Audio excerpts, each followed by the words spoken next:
Alva Johnson was an enthusiastic staffer on Donald Trump's presidential campaign. But in a new lawsuit, she says that on August 24th, 2016, then-candidate Donald Trump, seen there that day, quote, forcibly kissed her without her consent as he exited an RV in Florida while on the campaign trail. Johnson's lawsuit also alleges the Trump campaign paid her less than her counterparts because she's a black woman. The White House strenuously denies both claims. Sarah Sanders called the sexual misconduct accusation absurd on its face and said it is contradicted by, quote, multiple highly credible eyewitness accounts. We do not know what exactly happened on that day in Florida. There are, in fact, 3 people who say they were present and deny Johnson's claim. But the claim is not, as Sanders suggests, absurd on its face. The conduct that Johnson describes is the same conduct that the president himself bragged about on the infamous Access Hollywood tape that came out 6 weeks after the alleged incident. And her account echoes stories from at least 15 other women who accused the president of kissing them and touching their bodies without their consent. And here to tell her story on camera for the first time is former Trump campaign staffer Alva Johnson. Thank you for coming. Hi, thank you for having me. So before we get to August 24th, I just want to ask, how'd you get on the campaign? What motivated you to be a part of the Trump campaign? Well, I thought it may have been a good idea to have a businessman in office. When I joined the campaign, there were still 16 other candidates, Republican candidates. So I didn't think he really had a chance of winning, but I felt that it would be good to support a businessman. I thought that maybe some business acumen would be needed. And what was your experience on the campaign before this happened, as you allege, on August 24th? I started off as the director of outreach coalitions for the state of Alabama.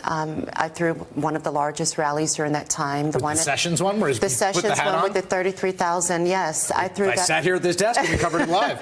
And so I feel like I helped legitimize him in some ways because of successes like that. And then afterwards, I traveled to various states during the primaries. I was in Indiana, I was in Wisconsin, Utah, and helped secure the delegates and help win Indiana, which also gave him the GOP nomination. Tell me what you say happened to you on August 24th, the day that you allege in the lawsuit the president forcibly kissed you. So I usually, I always like to make sure that our volunteers are the ones that get to spend that time with him. That's not what I'm there for. They're the ones that making the phone calls. So I had my distance. I was over in the corner. I wasn't close to him. I was wearing a baseball cap, and but he had to pass me on his way exiting from the RV. And so as he passed me, I looked at him and I said, "No, you go and do a good job. Go kick ass," because I've been away from my family for a long time. And so he stops, he grabs my hand, and he starts looking at me. And then as he's looking at me, he's holding my hand, he said, "I'm going to do a good job. I'm not going to let you down. I know you've been away from your family, and I appreciate what you're doing." And he's holding my hand, and then he starts coming towards me. And so he's still holding my hand, and then I just had a lot of internal dialogue. I'm like, okay, is he going to hug me? You know, and then he keeps coming closer, and I'm like, okay, is he gonna hug me? I'm like, oh my God, I think he's going to kiss me, because he was coming directly for my face. I mean, this is with the bill of a baseball cap. And so he just starts getting closer, and then when I realized that he's going to kiss my lips, I turned my mouth, and he kissed me. He caught me right in the corner of my mouth, and I was just kind of frozen. I didn't know how to process it. I knew it was inappropriate because I worked in human resources, so I knew that it was completely inappropriate. It was gross and creepy. I can sometimes still see those lips, and so he walked out and Were there other people right around you at that point? Yes, there were 2 other women that were still on the RV. There was only 3 women on the RV, myself, Pam Bundy, and Carrie Giorno. And so this is inside the RV? This is inside of the RV. And most of the volunteers had kind of filed out because they had to file out in order for him to exit. Was there any debrief? Was there any eye contact exchanged after that? Well, Pam kind of looked at me and Karen Giorno, who I reported to at the time, kind of grabbed my elbow and kind of congratulatory. And I didn't feel that way. I was really grossed out. Pam Bondi, I should say, says the following: as a career prosecutor and attorney general, had I seen anything improper, I would have taken action. I was with the president in the RV, and these allegations are false. So she's an eyewitness there, and she says you are not telling the truth. I wish you would have taken action. But no, that's not true. I guess my question is, how much did this resonate with you as an infraction? Was it something that you felt like I immediately need to go to talk to supervisors? Was it a creepy thing that you kept to yourself? Like, what'd you do afterwards? So afterwards, like, I didn't know how to process it. I didn't know what context to put it in. And so I just kind of went on with my job. I pushed it to the back of my head. You know, you second guess yourself. I'm like, okay, I'm wearing like a U-neck T-shirt. I'm wearing a baseball cap. I'm wearing jeans. So I just kind of pushed it in the back of my head. I didn't know how to contextualize it. And at what point? Fast forward 6 weeks after that, right? So the Access Hollywood tape comes out. Right. Two things happen. The president says, I just start kissing women if I'm attracted to them. Mm-hmm. You can do anything. You can grab them by wherever. And then a number of women make on-the-record accusations about similar unwanted sexual contact. What's going through your head when you hear that? So when I heard the audio, I mean, I was like screaming in my car. I'm like, oh my God, that's exactly what he did to me. Like, he literally described exactly what he did to me, minus the grab, the pee. I see him as like a magnet. I can't even help it. I just go right in the kiss. I don't ask. And so for me, it solved the questions. You know, you kind of second guess, and so it solved every question I had about the intention. It solved every question I had about the amount of inappropriateness that it was. And I never went back to work. After that? I never went back to work, and I had never missed a day before then. Did you give an explanation?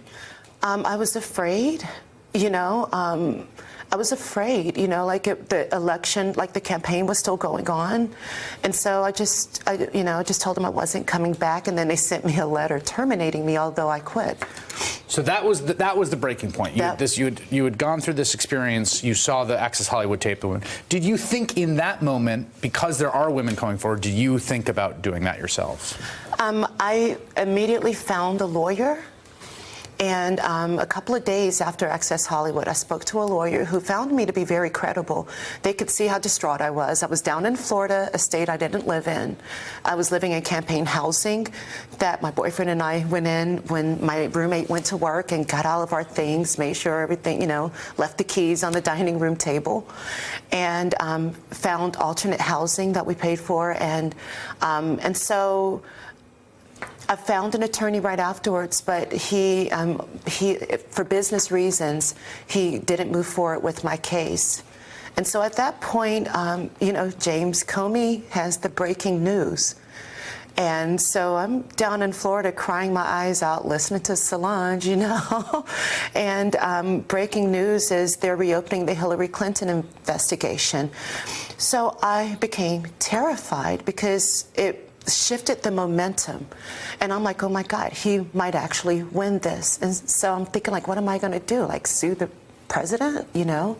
I became scared. You talked to people contemporaneously about this when it happened? I called people immediately when I was driving from Tampa back to our office in Sarasota, like that day. So I never waited. Your boyfriend? My boyfriend, my parents. Like, I never waited to, like, you know, I called them, and I remember being on the phone with my parents and driving from Tampa back to Sarasota, and I was telling them about it. For some reason, I started to become emotional, like I had to pull off of the interstate. And so, yes, I told people, like, immediately, like the same day that it happened.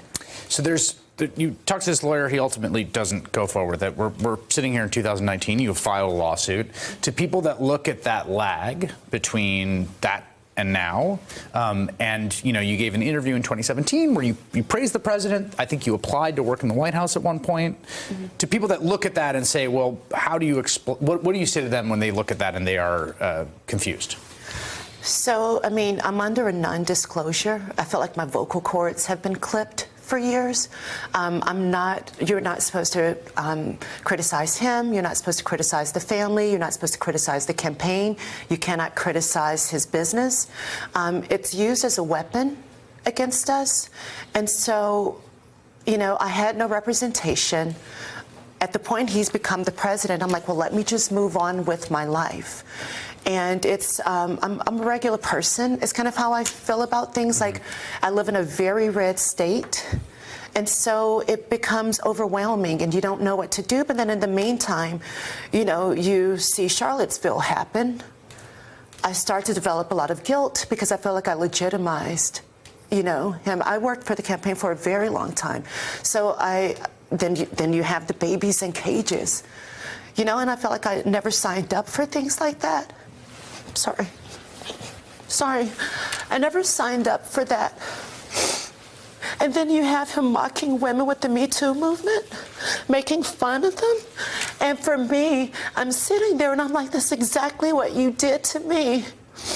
And I don't feel like I don't want to keep my mouth shut. I want my voice back. I want my freedom to speak freely without the fear, or at least without good people surrounding me that will help me fight this. What do you see happening next as you pursue this? I mean, there's an NDA. Obviously, the president, you know, the White House has denied it, and they are going to try to get this thrown out. He's the president, and the NDA. How committed are you to pursuing this? I am going to fight. Like, I'm not giving this up. If I was going to give up, I would have given up a long time ago. I never gave up. I just didn't know what to do. I didn't know what else to do, but I'm not giving up on this. I will fight this because this is, you know, he seems so proud of his misogyny. Did you see that on the campaign? Was that, I mean, I think there are some people who are probably watching this who are saying the television screen, wasn't that clear to you who this guy was and what he did and what he was all about? And he came down the escalator and said, Mexico's sending rapists. And, you know, and he talked about how hot his daughter was on Howard Stern. Yeah, which is gross. But again, there were 16 people in the race. Like, there were, you know, I mean, you still had Jeb Bush, you still had Ben Carson. Like, there was no way that I absolutely even felt that he had a legitimate chance. So this was just a sort of thing to do. No, it wasn't just a thing to do. I feel like I contributed a lot. You know, I have great skill sets. Right. Yeah, I had great skill sets that I brought to the table. But I didn't think he really had a legitimate chance of winning. And then at the point that he became the nominee, and I've been on the campaign for so long, and I wasn't really around him as much as I worked with the people. Like, I liked working with the people.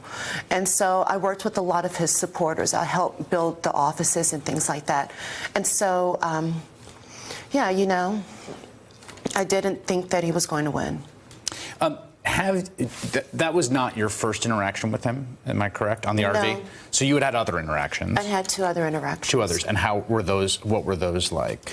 The first time I met him, it was in Birmingham, and I was going to, it was before I joined the campaign. It was right, like it was a condition of us. Well, you know, you have to meet him so that you can join the campaign.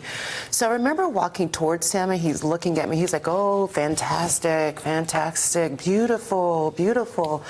And so for me, when I immediately reached him, and it felt like a longer walk than it was because of the comments, when I reached him, I immediately tried to divert his attention, like, hey, by the way, I'm going to be coming on board to work for you.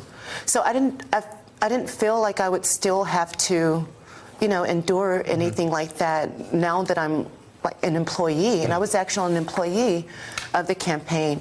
And then I was only around him one other time, but like I said, like, I never took selfies.